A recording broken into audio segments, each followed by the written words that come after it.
All right, welcome to the Great Minds Podcast. This is Derek. This is Vaughn. And we're here with Dr. Takeem Dean. What's good, brother?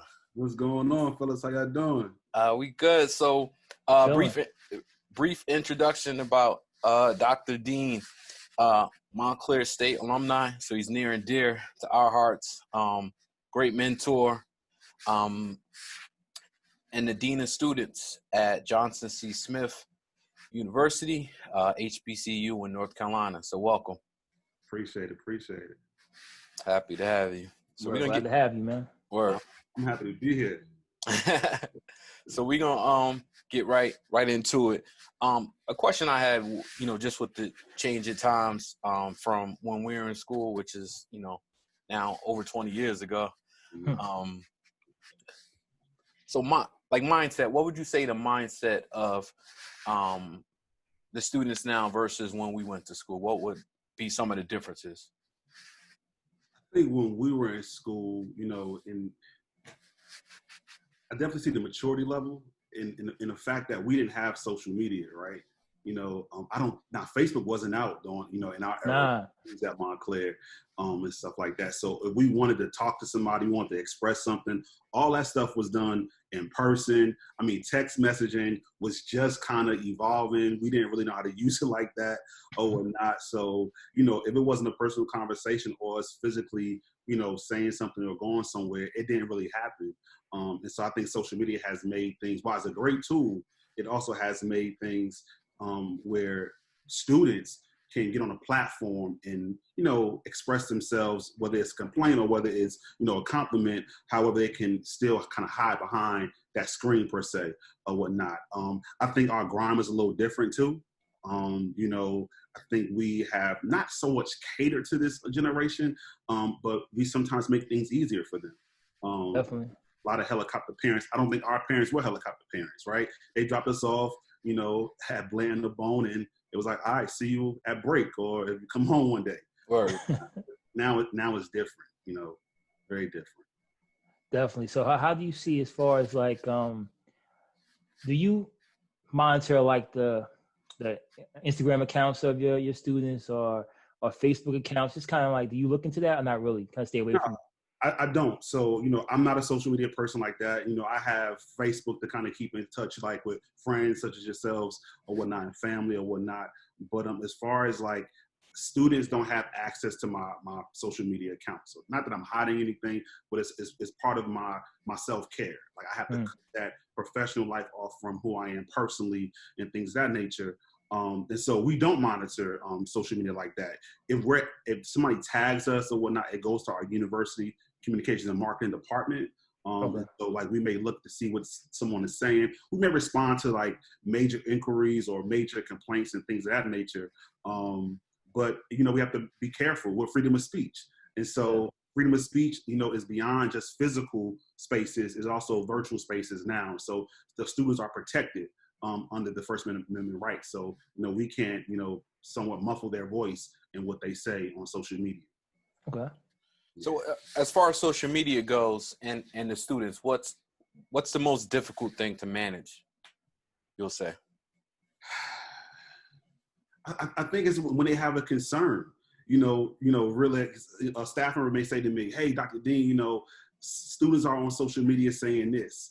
And I'm like, if they can just come by or give me a call, or, we can address it. But I don't know what they say on Twitter. Twitter's their platform. I don't know what they say on Twitter. I'm not on Twitter. And so I don't know those things. And what I don't know, I can't address. And so sometimes, and things can be misconstrued. So messages we send out as faculty and staff, messages students may post can be misconstrued or whatnot. But if we have that one-on-one conversation, interaction, I think we can come to better consensus and understand each other a little better. So sometimes that becomes muddy on how we manage that, and the challenges that it presents itself. And me just not being a social media person is, I'm old school. Let's sit down and talk. Come to my office, meet you in the cave, and we have a conversation. Right. Yeah, I want to piggyback off that too, because it seems like this generation, I feel, they don't know how to communicate well. And I think it comes because of social media. They can go behind that screen and text, but if you say sit down and talk, they can't communicate. They can't talk. And I've noticed that with kids of all ages, And we're a little older, so we text a lot. You know how that goes. But I never see two kids sitting and talking. I've seen kids sit together and text each other. Right next to each other. Absolutely. I don't really understand that. So I'm pretty sure you probably see that a lot on campus. Yeah, like every day, all day. I see it, all day long. I'm an adjunct professor at the university, and so I teach both of my courses. I teach in my syllabus. It talks about communication. When you're communicating with me and each other, meaning they're as peers electronically. So I tell them, I'm not your friend. So don't yo me. If you're sending me an email, hello, Dr. Dean. Since I'm the dean of students, greetings, Dean. They can even just say Dean because I do go by that. I just go by my last name as well. But I put that intentionally because I want to get them in a habit of practicing what's going to be necessary for the future, whether it's their internship, externship, or their career. And I think some of us in society who are older, we've just kind of allowed it, and we coddle that and say, oh, it's okay to say IDK. What does IDK mean? It might be someone who really does not know what that means, right? And so you're putting that in an email to a potential employer or to your colleagues, and it's not appropriate. It's not appropriate. There's a time and place for everything. How I talk to my boys is not how I'm going to work to talk to my students. Though I'm authentically who I am, but I want to show the balance and how you can code switch. That's really important. Definitely. Another thing, we know that COVID-19 has basically, it's rocked the country. It's changed how, we have to move. You walk in a grocery store, everybody's got a mask on. How's that affected? How's it affected your school in particular? So it's impacted all of us, globally, as far as in higher education in K through 12. So we all had to shut down at some point in the spring semester. And right now we are this is our final week of making our plans for the fall semester, whether we're going to open as business as usual or look at other type of models. Because the first and foremost, the health and safety of our campus community is important. Yep. Right?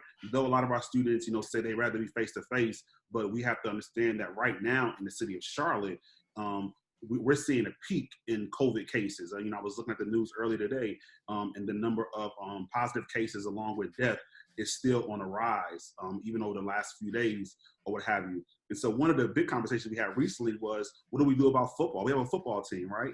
And so, today I was reading an article. I became that dude who reads articles like all the time, right? I was reading an article, and Clemson football is in camp, and 23 of their football players tested positive for COVID. Yeah, so I just read that. I immediately sent it to our athletic director and said, hey, coach, let's talk on Monday. Because we're talking about what will football look like if we decided to move forward with this. So it's impacted us. We had to go to online learning. The good thing of what saved us is we have an online platform.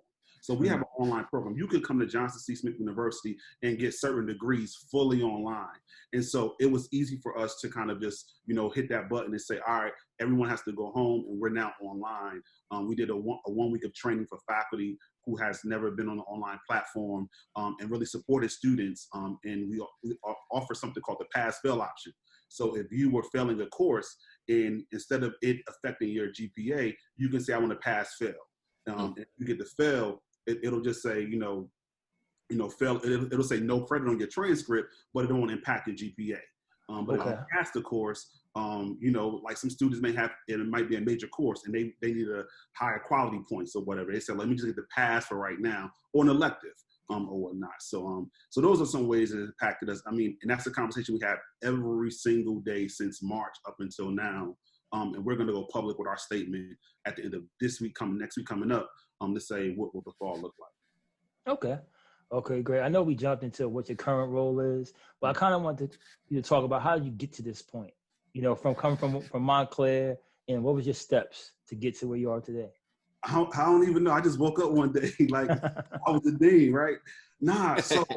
So I went to Montclair specific for a reason, right? I went to Montclair. I know I wanted to be a business education teacher in my hometown of the sake. There were no Black business education male teachers in the department. at my high school, and I wanted to be that. I wanted to be the first, but then one day the assistant superintendent said, we had one guy years ago, so you'll be the second. And I said, well, as long as I become it, I'm good, right? So Montclair State was one of the few institutions that still had a business ed program. And so all of my business ed teachers went there. So I applied, got into the program, and I was actually the last graduating class. It was 3 of us. We were the last that graduated out of the program. And so I became a school teacher. I was loving it, I got a pink slip. No one really knows the story. I got a pink slip my second year of teaching, unbeknownst to me, right? Not sharing stuff with anybody, being an introvert at heart. I kept it to myself, and I called one of my hall directors from Montclair and said, hey, I'm about to be fired in June. I need a job. And so she was actually the RD for Freeman Hall, Deb Kloger, at the time. So she said, call my best friend. She has a position at Seton Hall University as a residence coordinator. So I called, gave her a call and sent my resume in with my application. And I left my teaching position in February of 2003 and started on February 17th of 2003 in higher education at Seton Hall and never looked back. So I was a residence coordinator there. I then left there and I moved south. I moved to North Carolina in 2004, became a residence director at North Carolina Central, HBCU. I was missing home, moved back up top. I worked at the Juilliard School for 10 months. I always say 10 months because I didn't make it quite a year there. Different institution, but really valuable experience. And then after I left the Juilliard School working in the Res Life department, I came back home to Montclair. And I worked for 6 years at Montclair. I was the director of BONE, the building I lived in my freshman year. So I was the director of, for the freshman year living community for 5 years. And then I went over to academic affairs because I got tired of residence life. I got tired of living on the college campus as an adult and stuff like that. So I got into academic affairs and then missed working with students directly. Took a directorship at Passaic County Community College as a director for the Center for Student Involvement. Stayed there 2 years. And I'm not sure if y'all remember, it was a lady named Cindy Walston that worked at Montclair in residence life. She did all the training stuff, when we were there, when we were students. And she called, one day I saw her in Applebee's down in New Brunswick. And she said, I'm gonna call you. And she called me and she said, hey, you want to be a dean of students? I said, actually, I aspire to be a dean at HBCU. She's like, well, I'm at an HBCU right now. I'm the new vice president. She was like, you should interview for the position. I sent my resume, went down to Columbia, South Carolina. Had never been to Columbia, never really heard of it. I went to Allen University, a small religious affiliated HBCU in Columbia. And I got there on a Saturday, went to church on Sunday. A lot of the faculty and staff went to the church that I visited with Cynthia.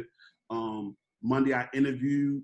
I got back home Monday night to Jersey. That Thursday I'm riding to work and I got the offer. Wow. And I packed up my life in 2 months and moved it to Columbia, South Carolina. So I was a dean of students there. That's where I got my start at, to be the dean. Was there for 2 years and then I came to Johnson C. Smith in 2016. So I've been here almost 4 years. Yeah, so that's the kind of long story of the journey. That's a great journey, though. I think people need to hear that, though, the perseverance and the pink slip part.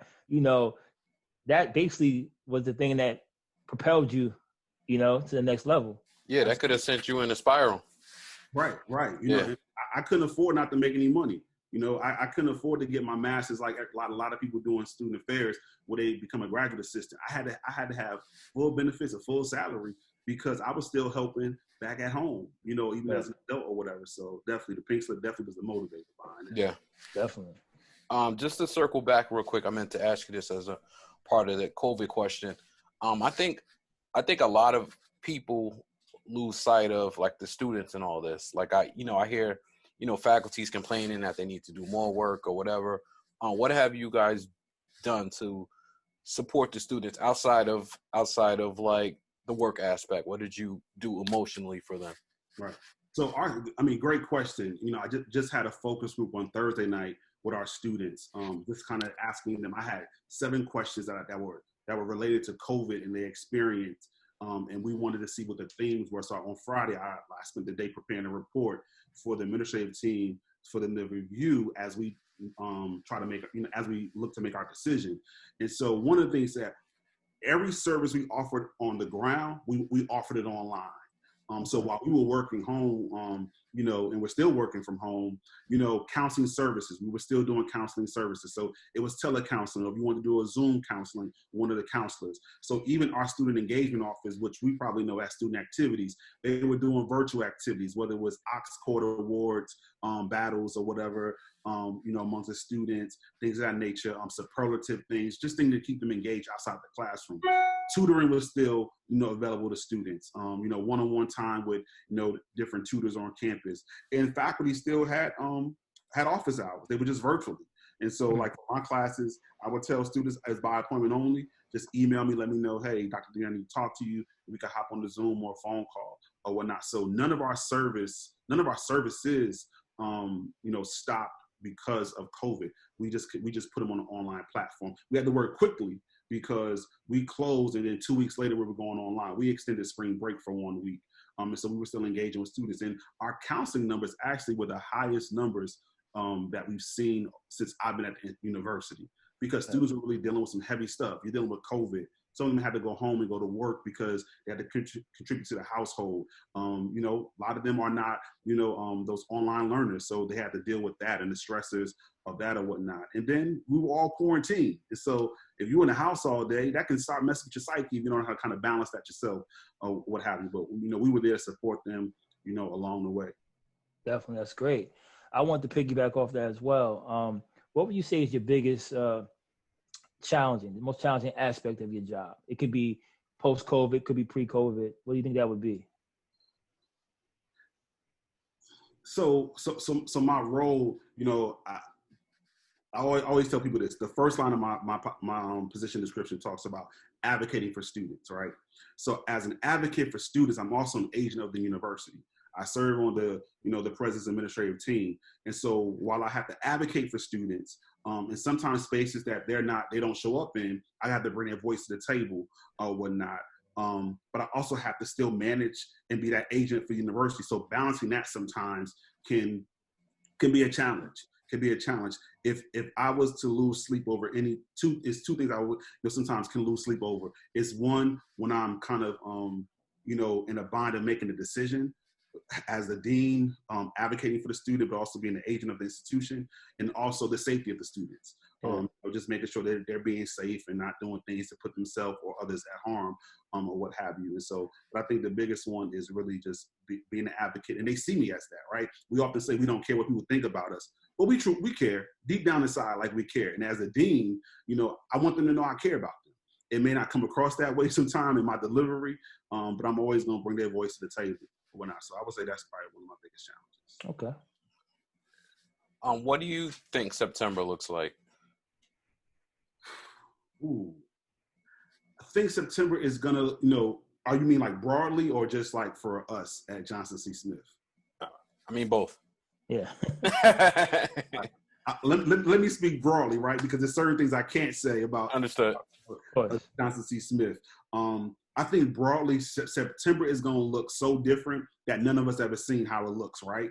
And so whether you have children that's in K through 12 or higher education, because what the scientists are saying is that come the fall, the numbers will spike again globally because of the influenza symptoms, because of the flu, right? And so many people, there are some institutions who already said, we're totally online for the next year. They got the infrastructure, they got the financial resources, they can do that. But there's some of us who struggle with that, who may not have as many resources as other institutions. And so I think it's going to look different. Some schools will be online, some schools will be face-to-face, some schools will be both hybrid, online and face-to-face. But I also, part of me thinks that, things are going to spike again, and we're going to have to shut down. We're going to have to go back to what March, April, May looked like for us this year. Gotcha. Yeah, I heard a few schools that stated that basically Thanksgiving break, it was going to be over. All online after Thanksgiving break, and then come back in the spring if possible. Yeah. But I want to ask you too, what do you think would be the biggest misconception in regards to HBCUs? Since you have been at HBCU and at non-HBCUs in the past. Right. So the biggest misconception, and I'm not a product of an HBCU, right? None of my degrees are from HBCUs. But I I wanted to go to one, right? And has fate had it, my parents kept me in Jersey or whatever. And I'm grateful for that because, how things happen personally in my life or whatnot. But I think the misconception is we always get asked the question, are they relevant today? And I often combat that question with, if you got to ask it, then you ought to know that we are.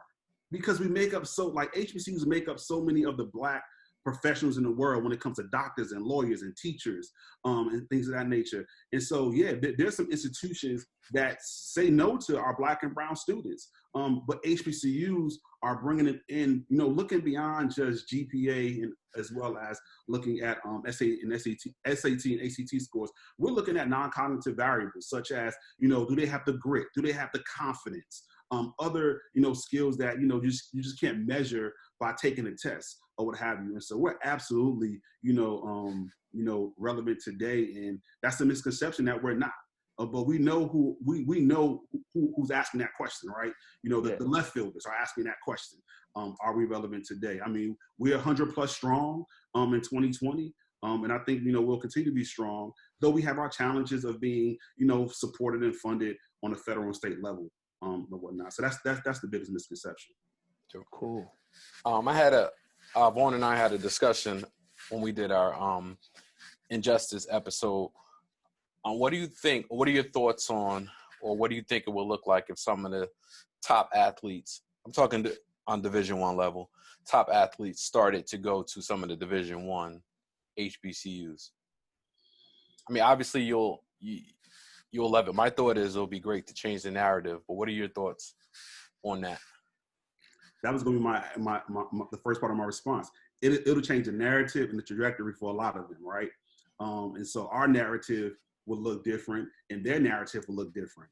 And if they're looking to, go pro, which I think any athlete you ask that's playing on a collegiate level, they want to go pro. Everybody want to go pro. But no matter if you're at a D1, big school, or you at, D2 or not, you have to have a backup plan. You just never know what's going to happen on the court, on the field, on the track, and stuff like that or whatnot. But I think, and that's a discussion that we're having as HBCUs, that, hey, those black athletes now, especially as we're dealing with, social injustices, they should just, come to us, leave those other big institutions and come to us or what have you. And then part of it is like, can we afford do we have the infrastructure to support them, right? And so I think I just mentioned how we don't get the financial support like other institutions, our predominantly white institutions or whatnot, and it really puts us in a bind because a private HBCU is expensive. You have your state supported ones, but they, our institutions can be expensive because we're not receiving those federal dollars or sometimes state dollars or whatnot. But I think it just changed the narrative and the trajectory for athletes if that does happen, and we welcome them. So if any of them, sure, just give us a call. Definitely. So I definitely wanted to ask before any further, if you can give a breakdown of just the history of HBCUs, like on a high level. So I think a lot of people don't really understand, how they were derived. Some do, a lot do, but some don't. So if you can speak on that. Well, you testing me, Vaughn. You testing me. However, a little bit. Yeah. But so the folly to it is that HBCUs were founded in the North, so they weren't far from where we're from, right? Yep. And so there's always been this battle between Cheney University and Lincoln University of Pennsylvania, because there's two Lincolns. There's one Lincoln University of Pennsylvania and there's one Lincoln University of Missouri. Right? So there's always a battle of like which one was first between Cheney and Lincoln or whatnot. In 1837, Cheney was founded, right? And then a few years later in 1854, Lincoln University was founded.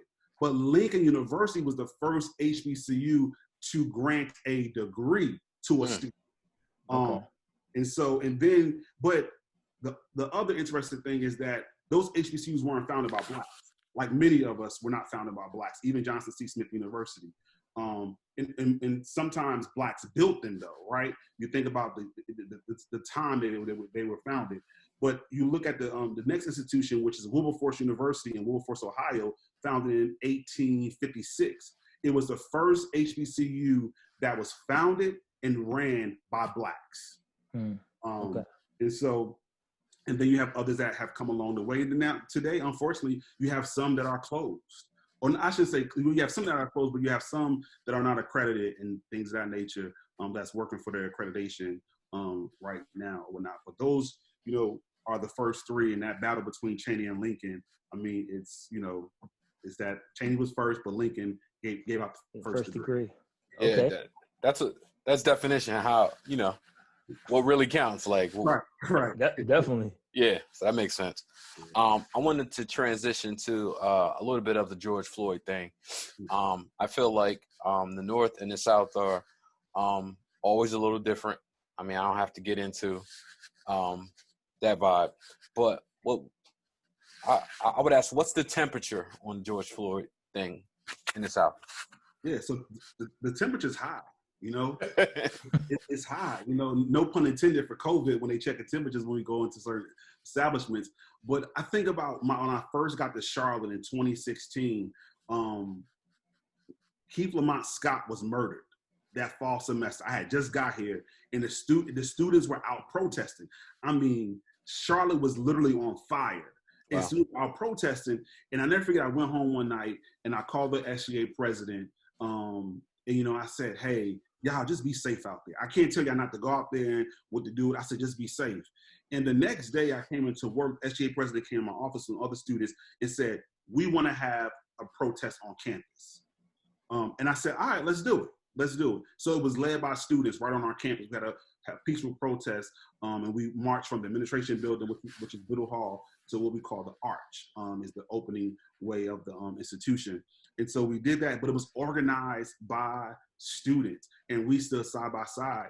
And then we fast forward to now, right? And so literally, I mean, a couple of weeks ago, I'll never forget when it first happened. I was uptown. We call kind of I think what we call downtown, we call it uptown here. So I was in our uptown area and I was having lunch. And literally the next day is when the first protest happened in Charlotte. It happened right down the street from the university at one of the sub-police stations. And one of the councilmen was involved in the protest and got arrested that night. And we had him on campus like 2 years ago as our MLK speaker. And so, you know, and unbeknownst to us, our students are involved, right? So while all of our students went home, many of them stayed in Charlotte. They either live in Charlotte or they just stayed in the area. So what we did is I spoke to our president and we were kind of talking about what is our plan? What is our response going to be as HBCU? Because HBCUs have always been at the forefront of protests and marches, right? And so one of the things he did was he came out with a letter like that Monday. And on that Tuesday, we then announced a town hall meeting that we did virtually. And we just listened to the students, just listened to what they were saying. And out of everyone on the call, at least 80% of them were intimately involved in protests in their communities, at home or in the city of Charlotte. And so then the following week, we had a social justice discussion. And so we had one of our faculty members in our Master of Social Work program, one of our faculty members in our interdisciplinary studies program, a faculty member in political science. I was on the panel. One of my staff members, he moderated. Then we had one of the leaders of the Lives for Black Lives Matter movement. She joined the call and just had an open discussion just about, you know, what's going on. But the temperature is definitely high. I think right now, no matter whether it's the North or the South, you know, Blacks are just fed up. And so, you know, what you're seeing in DC is what you're seeing here. What you're seeing in Jersey, New York is what you're seeing down here as well. Yeah, I think it's great that you guys have that open dialogue with your students. I think that's very important. Right. And I think that, you know, you're being able to see the different races too coming together. So I'm pretty sure if you see the protests, even down there, it's everybody's involved. So I think everybody's kind of fed up. We've been fed up. But now it seems like everybody is kind of saying, oh, you guys weren't lying about this stuff. We see, you know, what's going on. I kind of told Derek before that I think it's based on the pandemic.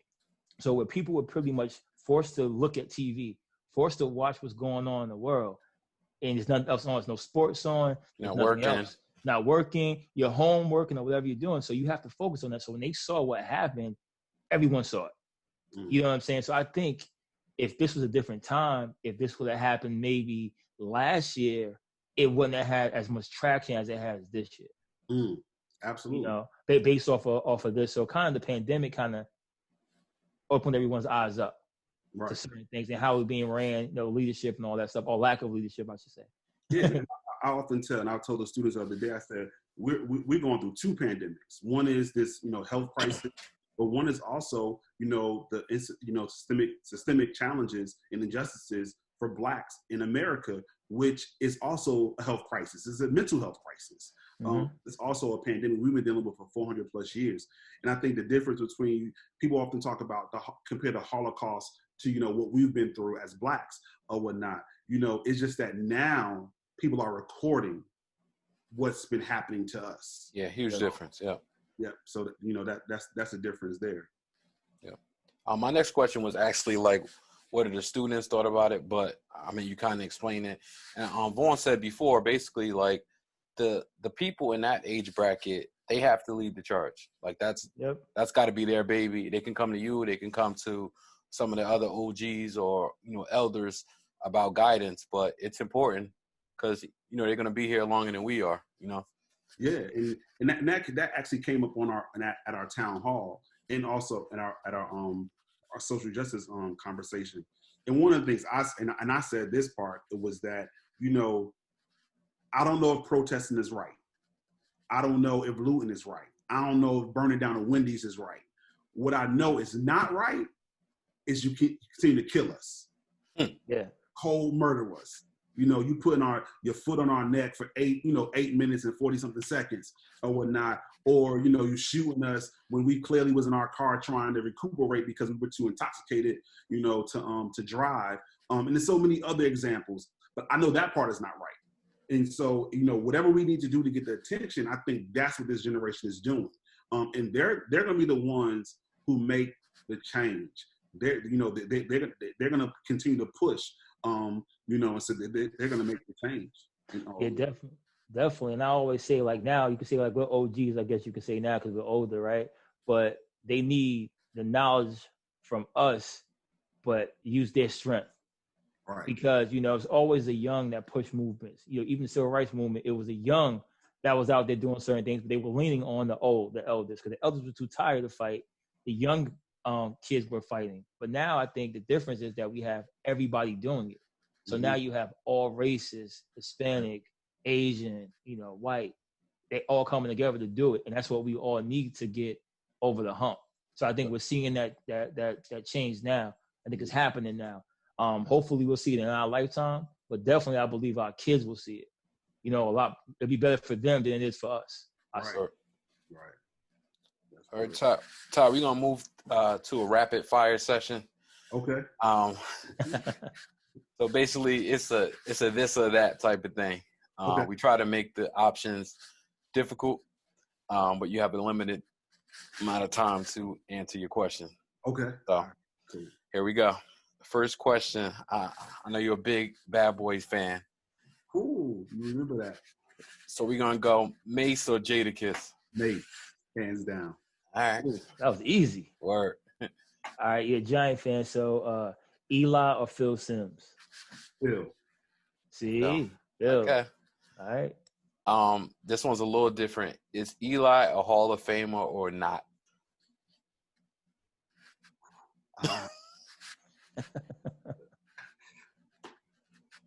I'm gonna say no. Okay. Ooh. Okay. All right. This one's a little different too, but so you know, you guys have won Super Bowls in the past 10, 12 years, right? So the 2008 Super Bowl or the 2012 Super Bowl? 2008. All right. Yeah, I mean, you knocked off the New England Patriots. Yeah, that. Well, it did twice, definitely. but it was undefeated New England. Yeah, that's what I'm saying. So yeah, that's why it holds more weight. Gotcha. Yep. I got one last one. John Legend question. Get lifted or once again? Get lifted. Okay. All right. Yeah, absolutely. Last one's a bad boy question. Harlem World or No Way Out? Harlem World. Oh, you Mace fan for real then. Word, like, yeah, like I think I'm the only Mace fan that's still alive. Like, you know, like Mace been my dude since like, you know, the 90s. Yeah, Mace was dope. Mace was it. But the thing with Mace, I think Mace came not too early. He was before his time with certain things. So he was like the singy rapper type of, I mean, not besides Bone Thugs, of course, but he was making it cool to do what he's doing. And all of a sudden, boom, Nelly pop up. And Nelly pop up, then Drake started running with it. Yeah, I mean, Mace decided to become a preacher. You know, yeah. Like, I'll never forget when that happened because I brought the book. He had wrote a book or whatever, and so I read the book because he had became a preacher down in Atlanta or whatnot. But I went to the reunion concert a few years ago and just like was in heaven. I danced like the entire night. You remember he came out a couple of weeks ago? Was it a couple of weeks ago? A couple of months ago. He wrote like an open letter on like Instagram. He was going that puff talking about like yeah. Like that was a few months ago. If you really about like God, why you doing this and that? But I mean, we know what it is, man. You signed the contract. Yeah, absolutely. So Ty, we appreciate having you, man. It's a great conversation. This was great, man. Like y'all, both of y'all doing your thing with this. Keep this going. This podcast joint is, you know, I enjoy listening to our classmate Sophia when she was on a few weeks ago, and you know, I got to listen to some other ones or whatnot. But I'm definitely a fan. Appreciate it, man. Thank you. And Charlotte become fans too. Yeah, there we go. Spread the word, brother. Spread the word, man. Absolutely. Appreciate y'all. We appreciate man. You too, and we're proud of you too, man. We're proud of you. Thanks. Word. Keep grinding, man. Means a lot. Thank you. All right, bro. All right. Have a good one. You too. Shout out Dr. Takeem Dean. Word. For chopping it up with us, man. Always been an inspiration, always been a great mentor, even though he was only a year older than us. So you know, homie was definitely ahead of his time. You know what I'm saying? So salute to him. Definitely. Appreciate the time. So music selections. I gotta go with that Sky Zoo, man. It's Father's Day weekend. So I've been rocking out to that Milestones, Sky Zoo. That's where I'm at for the weekend. Yeah, I would say the same to me. That Sky Zoo album, we're on it. But the other one, what's the I don't know the actual name of it, and I apologize for that. But that new J. Cole single is all right. I heard about 5 times today over and over to hear what he was saying. It's tough, yeah. He's getting some flack for it though. Like people are saying things about it. I don't understand. Like I don't get it. Well, anything controversial, you know, But he's telling the truth though. Do. Oh, absolutely. I mean, you know, but people don't always want to hear that. Exactly. Real. So, thank you for checking in. Check us out on Instagram at The Great Minds Podcast. You can check us out on SoundCloud, Spotify, Apple Podcasts. And thank you for checking in. We appreciate it. Definitely. Be safe. Comment. Peace.